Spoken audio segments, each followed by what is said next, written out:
Hello दोस्तों। तो आज हम लोग बात करने जा रहे हैं origin and evolution of earth chapter second की, जो कि फिजिकल ज्योग्राफी का सेकंड चैप्टर है। तो जिसमें ये बताया गया है कि हमारे अर्थ का एवोल्यूशन कैसे हुआ है। तो आइए समझते हैं। इसमें दो चीज़ें ज़्यादा बताई गई हैं, दो चीज़ों पे जोर किया गया कि कौन कौन सी थ्योरीज थी जो कि साइंटिस्टों ने दी, किस तरीके से हमारे अर्थ का एवोल्यूशन हुआ। तो इसमें दो प्रकार की थ्योरीज हैं, एक है ओल्ड थ्योरीज और दूसरी है new theories. New means modern theories. Old में भी दो प्रकार की थ्योरीज हैं, जो भी अर्लियर थ्योरीज रही हैं उसमें दो प्रकार की। एक है वन सिंगल स्टार थ्योरी है, साइंटिस्टों ने ये माना कि स्टार एक ही था। और दूसरी है बाइनरी थ्योरीज, बाइनरी स्टार की थ्योरीज है, जिसमें यह माना गया कि दो प्रकार के स्टार्स से जिसके कारण इवोल्यूशन हुआ। तो आइए समझते हैं, नीचे आगे बढ़ते हैं।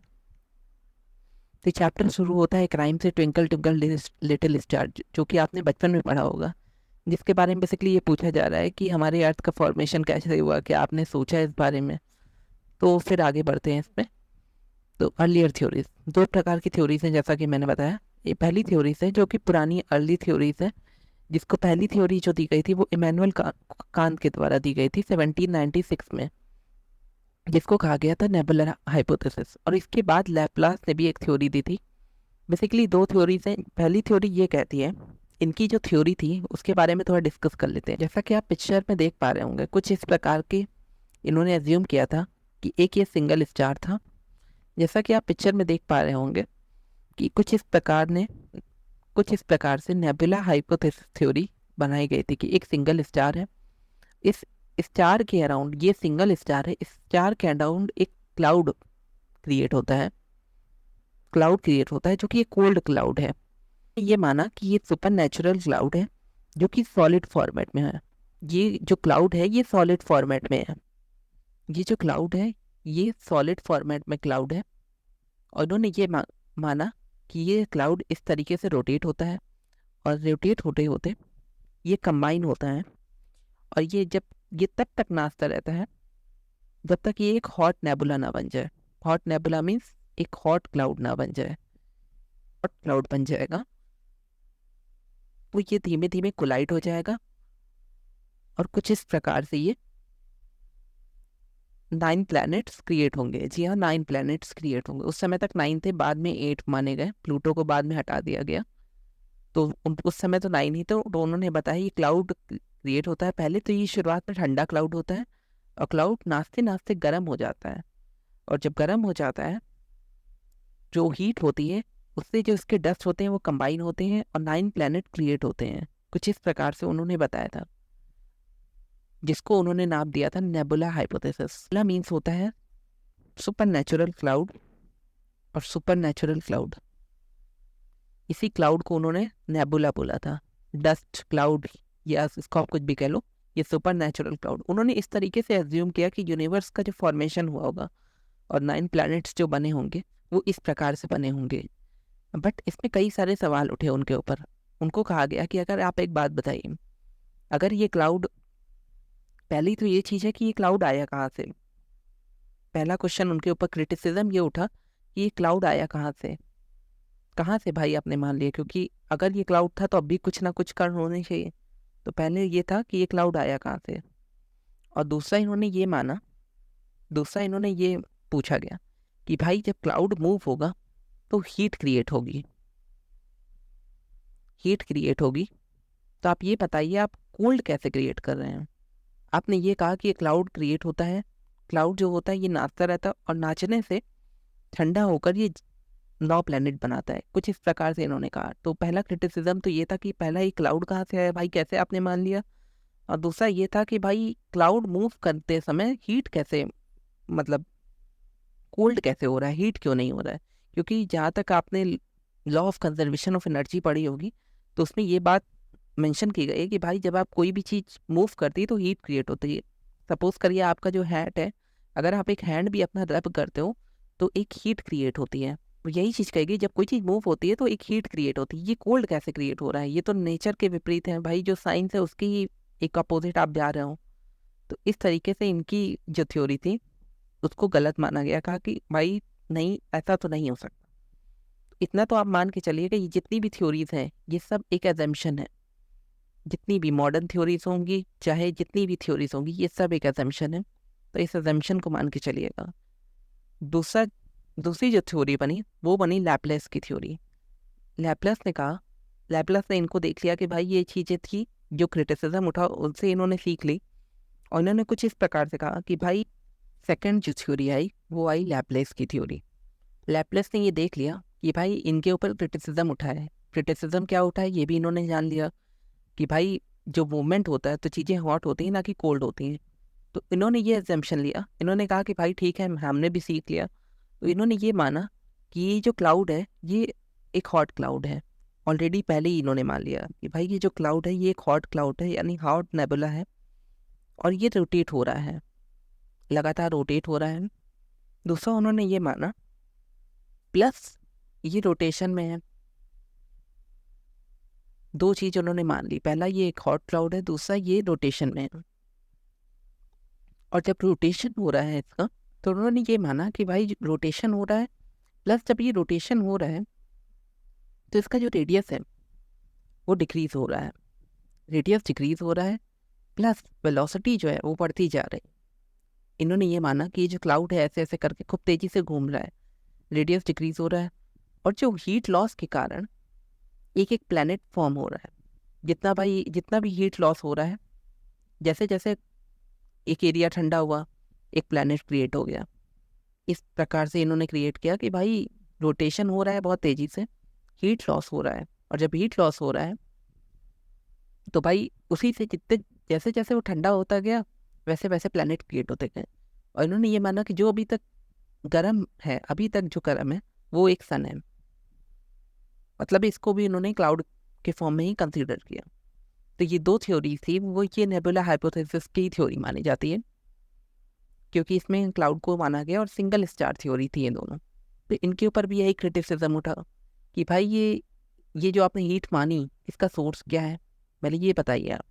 और ये क्लाउड कब से नाच रहा है, टाइम कब से आप नाच रहा है, इसका सोर्स क्या है, कब से ये नाच रहा है। आपने ये तो एज्यूम कर लिया कि भाई हाँ ये क्रिटिसिज्म है, तो इसका ये जवाब नहीं दे पाए कि भाई सोर्स क्या है, कब से नाच रहा है। अब जो तीसरी थ्योरी निकल के आती है, इसमें कहा गया, जिसको कहा गया टू स्टार थ्योरीज। अब जो थर्ड थ्योरी आएगी वो टू स्टार थ्योरीज है। आइए बात करते हैं उसके बारे में। जो है नेबुला हाइपोथेसिस की जो थ्योरी थी, पहले इमैनुअल कांट साहब ने दिया, दूसरी जो थ्योरी आई उसको लैपलेस ने दिया। तो आगे बढ़ते हैं, ये वंडरिंग स्टार की थ्योरी थी। अब जो तीसरी थ्योरी निकल के आती है, जिसमें ये कहा गया कि भाई तो दो थ्योरीज के बारे में हम लोग पढ़ चुके हैं, दोनों ही नेबुला हाइपोथेसिस की थ्योरी थी। पहली कांट साहब ने दी, दूसरी लैपलेस ने दी। अब जो थर्ड थ्योरी दी गई थी वो कैम्बरलिन एंड मॉल्टन, ये दो फिलोसफर्स थे, इन्होंने दी थी। तो आइए बात करते, इन्होंने कहा कि जो वंडरिंग स्टार है वो सन के बगल से निकलता है।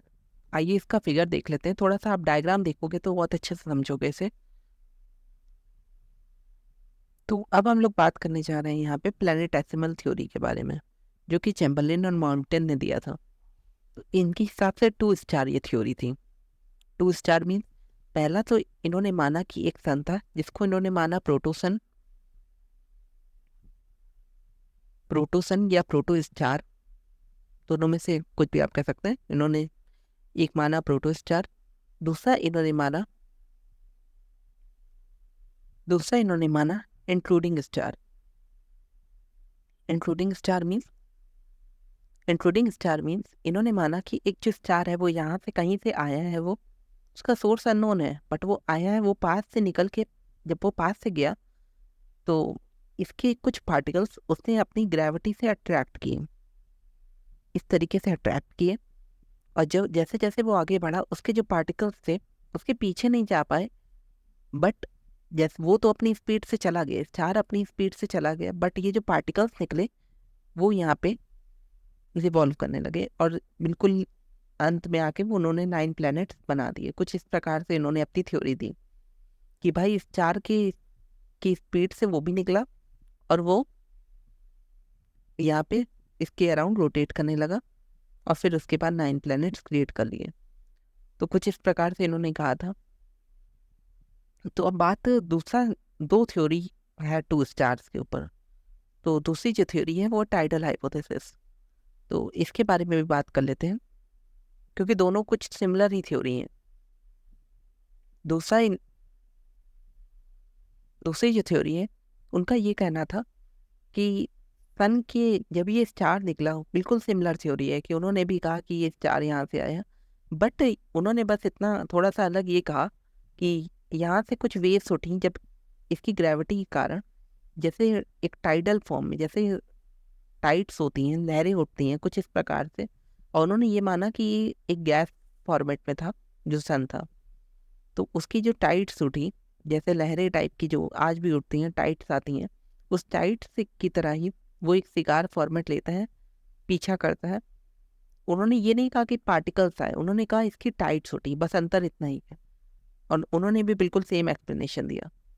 तो थ्योरी तो दोनों ही बिल्कुल सिमिलर थी, बट क्रिटिसिज्म यही उठा कि भाई ये स्टार कहाँ से आया।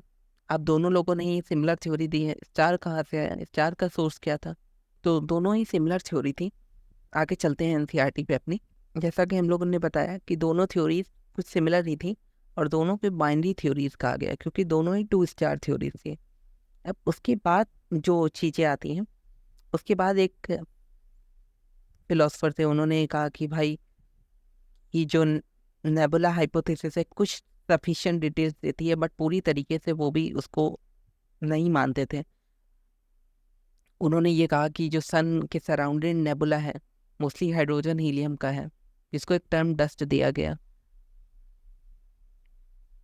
और फिर उसके वो जब सराउंड में नाचता रहता है तो कोलिजन टकराता है आपस में, और उसके फ्रिक्शन के कारण एक डिस्क शेप्ड क्लाउड क्रिएट होता है एंड उसी के अराउंड फिर प्लैनेट्स क्रिएट होते हैं। उन्होंने कुछ इस प्रकार से थ्योरी थी और साइंटिस्ट ने भी पूरी तरीके से इसे नहीं माना। उन्होंने कहा कि ओरिजिन यूनिवर्स की जो हम लोग थ्योरी लेके चल रहे हैं, बल्कि हम लोग इस तरीके से प्रॉब्लम को सॉल्व करें कि ओरिजिन ऑफ अर्थ और प्लैनेट्स कैसे होगा। तो आगे बढ़ते हैं। अब जो मॉडर्न थ्योरीज आई उसमें सबसे फेमस जो थ्योरी थी वो थी बिग बैंग थ्योरी, जिसको एडविन हबल सर ने डिस्क्राइब किया था। उनका ये कहना था कि जो हमारा जो यूनिवर्स है वो एक्सपैंड हो रहा है जस्ट लाइक अ बैलून। जैसे आप बैलून फुल होते हो और उसमें अगर दो डॉट बनाओ और जितनी आप उसमें हवा ब्लो करते जाओगे ना, ये दो डॉट की डिस्टेंस जो है वो बढ़ती जाएगी। तो उन्होंने कहा जिस तरीके से ये डिस्टेंस बढ़ रही है उसी प्रकार से हमारा यूनिवर्स भी एक्सपैंड हो रहा है। हमारा यूनिवर्स ही इस बैलून की तरह है, इसको यूनिवर्स माना। और ये जो गैलेक्सीज है या प्लैनेट है उसकी डिस्टेंस, गैलेक्सीज हैं जो गैलेक्सीज हैं उसकी जो डिस्टेंस दूरी बढ़ रही है, उन्होंने इस तरीके से माना कि जो गैलेक्सीज है क्योंकि उसकी दूरी बढ़ रही इसलिए वो भी एक एक्सपेंडिंग यूनिवर्स की थ्योरी है। और आगे बढ़ते हैं इसमें। तो अब हम लोग बात करने जा रहे हैं बिग बैंग थ्योरी के बारे में। बिग बैंग थ्योरी में ये कहा गया है कि एक पॉइंट है, सपोज करिए यहाँ पे एक पॉइंट है, इसको इन्होंने कहा सिंगुलैरिटी। हबल साहब ने कहा इस सिंगुलैरिटी, इसका जो है इन्फिनाइट टेम्परेचर है प्लस इन्फिनाइट डेंसिटी है। दो चीज़ें उन्होंने कहा, एक इन्फिनाइट टेम्परेचर, एक इन्फिनाइट डेंसिटी। ये जो पॉइंट है ये एक कुछ समय के अंदर अंदर ब्लास्ट होता है। 13.5 बिलियन ईयर्स के समय की बात इन्होंने बताई, समय बताया। इन्होंने कहा कि इस समय ये ब्लास्ट होता है और इसके पार्टिकल्स चारों तरफ फैल जाते हैं, चारों तरफ इसके पार्टिकल्स फैल जाते हैं। कुछ मैटर्स होते हैं, कुछ एंटी मैटर्स होते हैं, वो दोनों मिलके एक एक प्लेनेट बनाते हैं। टाइम के साथ साथ ये चीज़ें ठंडी हो जाती हैं। यहाँ जो टेम्परेचर था समय के साथ साथ वो ठंडा हो जाता है। और वो टेम्परेचर उन्होंने बताया 1400 केल्विन का टेम्परेचर था, हो जाता है। टेम्परेचर इतना डाउन हो जाता है कि वो 1400 केल्विन तक चला जाता है और तब तक यहाँ पे 9 प्लैनेट्स क्रिएट हो जाते हैं। और इनका ये कहना था कि ये जो सिंगुलैरिटी जो इन्होंने पॉइंट दिया था इसी से सब कुछ क्रिएट होता है, जितने भी प्लैनेट्स हैं ये सब चीज़ इसी से क्रिएट होती है। उससे पहले तक कुछ भी नहीं था, इस पॉइंट से ही एक एक्सप्लोजन होता है और एक्सप्लोजन से ही सब क्रिएट होता है। इवन जितनी भी गैलेक्सीज हैं वो सब चीज़ इसी से क्रिएट होती हैं, उनका ये कहना था। और यही पूरा एक समराइज फॉर्म था बिग बैंग थ्योरी का, जो कि एडविन हबल साहब ने दिए थे। आइए आगे बात करते हैं। आगे साइंटिस्टों ने ये कहा कि ये बात तो सही है कि जो गैलेक्सीज की स्पेस है वो बढ़ती जा रही है, मगर उन्होंने ये नहीं कहा कि उन्होंने ये चीज़ को मानने से इनकार कर दिया कि जो एक्सपेंशन है वो गैलेक्सीज का हो रहा है अभी भी। उन्होंने कहा कि हम इस चीज़ को नहीं मानते हैं कि जो गैलेक्सीज हैं वो एक्सपैंड कर रही हैं। तो उन्होंने कहा जो आपने बैलून का एग्जाम्पल दिया वो कुछ हद तक तो सही है, बट कुछ हद तक वो सही नहीं है। ये फिगर दिया हुआ, ये इसी पॉइंट को इन्होंने सिंगुलैरिटी नाम दिया था। इसी से ये एक्सप्लोजन हुआ था और इसी से कई सारी ये सब गैलेक्सीज हैं, इसी से गैलेक्सीज क्रिएट हुई थी, जितनी भी गैलेक्सीज आप देख। Big bang theory. अब उन्होंने इसमें तरीका लिखा हुआ है किस तरीके से ये सब कुछ शुरू हुआ। उन्होंने कहा कि जितना भी मैटर था वो एक टिनी बॉल यानी सिंगुलर एटम के फॉर्म में था, जिसको आप लोग इतना छोटा था कि इसको आप इमेजिन भी नहीं कर सकते थे, जिसका टेम्परेचर और डेंसिटी इन्फिनाइट था। आगे उन्होंने कहा वो टिनी बॉल फट जाता है और बहुत बड़ा एक्सपेंशन होता है, और ये सब कुछ होता है 13.7 बिलियन ईयर पहले। और उसके बाद जो कुछ एनर्जी थी वो कन्वर्टेड होती है मैटर में और रैपिड एक्सपेंशन होता है कुछ ही सेकंड के अंदर अंदर। और फिर जो एक्सपेंशन है वो धीमा हो जाता है शुरुआती 3 मिनट के अंदर अंदर, जब पहला एटम बनना शुरू होता है तब। अब बात करते हैं with in 3 lakh years from big bang temperature drop. जैसा कि हमने बताया था कि 3 लाख साल के अंदर अंदर फिर टेम्परेचर जो डाउन हो जाता है, वो भी 4500 केल्विन तक, और वो बढ़ावा देता है एटॉमिक मैटर को, और उस समय तक यूनिवर्स जो है ट्रांसपेरेंट हो जाता है। और एक्सपेंशन का मतलब ये है कि जो इंक्रीज हो रही है गैलेक्सीज के बीच की स्पेस, और इसको Holis concept of steady state भी कहा गया। ये बताया गया कि स्टार फॉर्मेशन कैसे होता है।